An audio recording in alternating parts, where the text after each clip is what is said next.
জলে বসবাস করিয়া কুমিরের সাথে শক্তিতে পারা যায় না, ঠিক এইভাবে সরকার বলেন, এমপি বলেন, আওয়ামী লীগ বলেন, বিএনপি বলেন, আমরা যারা সাধারণ মানুষ আছি সরকারকে যেভাবে গালাগালি করি, যদি সরকার ইচ্ছে করে 24 ঘন্টার ভিতরে আপনাকে আমাকে গ্রেফতার করতে পারে।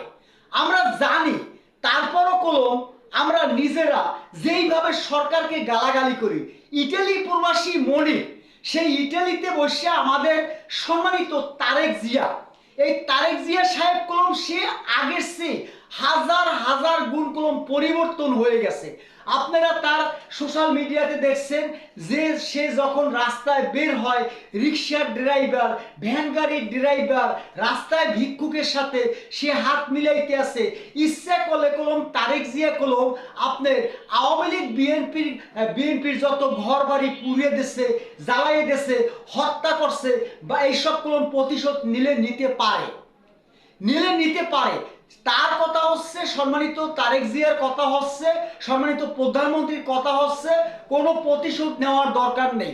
প্রতিশোধ নিলে আজকে তারা প্রতিশোধ নিল, কালকা তারা নিল, এইভাবে কলম সবসময় একজন আরেকজনের পিছনে লেগে থাকবে। আওয়ামী লীগের বড় বড় নেতা কর্মী যারা রয়েছে, বড় বড় যারা আপনারা নেতাকর্মী, তারা নিজেরাই বলছে যে তারেক জিয়ার ভিতরে কলম অনেক পরিবর্তন রয়েছে। আসলে আমার মা ও বোনেরা, আপনাদের পায়ে হাত দিয়ে বলছি, এই সুন্দর বাংলাদেশটা কলম আপনার আমার সকলের। এর জন্য আসুন আমরা দেশ ও দেশের মানুষ কিভাবে ভালো থাকবে, এই দেশটা কিভাবে সুন্দরভাবে চলবে, কিভাবে বিদ্যুৎ থাকবে, কিভাবে আমরা সবসময় গ্যাস পাবো, কিভাবে আমাদের আলু তরকারি আবার চাউল এগুলো নিয়ন্ত্রণে থাকবে, এইভাবে আপনারা যদি পারেন একটু সুপরামর্শ দেবেন। সরকারকে না দিতে পারলে আপনার আশেপাশে যারা এমপি রয়েছে, মেম্বার রয়েছে, চেয়ারম্যান রয়েছে, তাদের সাথে একটা বৈঠক করিয়া কিভাবে আপনার এলাকায় কি ভালো হয় নিজেরা সিদ্ধান্ত নেবেন। আমি সাধারণ মানুষের কাতার থেকে বলছি, মনিরুজ্জামান সোহেল, আমি কোনো কারোর পাও চাড়ি না এবং চাটবো না যতদিন পৃথিবীতে বেঁচে আছি। আমি সত্য কথা বলতে ভয় করি না।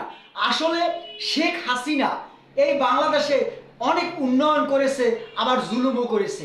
এখন বর্তমানে তারেক জিয়া সাহেব আসছে, তাকে আপনারা কাজ করার সুযোগ দেন। মাত্র 2-1 মাস হয়ে গেছে, কাজ করার সুযোগ দেন।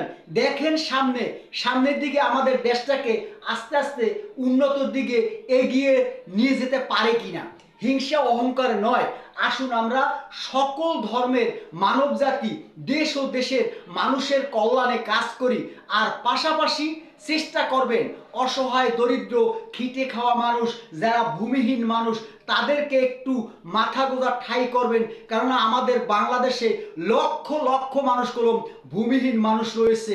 আসলে কেউ মনের কষ্টের কথা কারো কাছে বলে না, কারণ এখন বর্তমানে ভিক্ষুককে কেউ টাকা দেয় না। তাহলে আমরা বর্তমানে কত কষ্টে রয়েছি।